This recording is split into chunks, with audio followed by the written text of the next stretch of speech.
ہری پور jail police کی پہلی پاسنگ آؤٹ تقریب کا انعقاد ہری پور جیل ٹریننگ اکیڈمی میں منعقد کیا گیا۔ اس موقع پر ایڈیشنل آئی جی جیل خانہ جات حامد الرحمان مہمان خصوصی تھے۔ Commandant jail police academy madam Fauzia Taj نے خطبہ استقبالیہ پیش کیا اور نئے پاس ہونے والی جیل پولیس کے اہلکاروں سے حلف لیا۔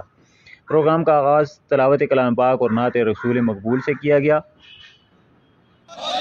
پاک سرزمین کے کسی بھی حصے میں کسی بھی حالت میں اپنے فرائض جرات ایمانداری اور بہادری کے ساتھ سر انجام دوں گا، چاہے مجھے اس میں جان کی قربانی کیوں نہ دینی پڑے۔ کوئی بھی کام ناممکن نہیں ہوتا۔ ہمت، حوصلہ، آگے بڑھنے کی جستجو اور لگن، اور سب سے بڑھ کر ٹیم ورک جو کسی بھی ادارے کی بقا کے لیے بے حد ضروری ہے۔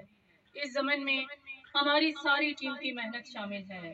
میں اپنے آفس میں کام کرنے والے ہیلپر سے لے کر آفس مینجمنٹ اور انسٹرکٹر تک تمام لوگوں کا بے حد شکریہ ادا کرتی ہوں۔ تمام مینجمنٹ کو خراج تحسین پیش کرتا ہوں کہ وہ اکیڈمی جو کہ 2012 سے جس پہ کام شروع تھا اور 10 سال بعد اس ٹیم نے میڈم کی نگرانی میں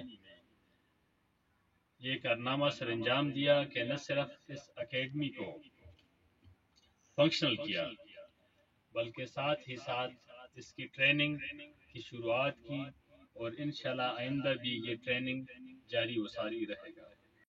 academy incharge commandant madam Fauzia Taj نے یہ ثابت کر دیا ہے کہ وہ کسی مرد سے کم نہیں ہیں۔ انہوں نے اس نوتعمیر جیل پولیس اکیڈمی کو فنکشنل کر کے اس بات کا ثبوت دیا ہے کہ اگر ارادے پختہ ہوں تو پھر کوئی بھی رکاوٹ ان کا سامنا نہیں کر سکتی۔ آخر میں پاس آؤٹ ہونے والے جوانوں نے مارچ پاسٹ کیا۔ پروگرام کے اختتام پر ایڈیشنل آئی جی نے جوانوں میں تعریفی اسناد تقسیم کی۔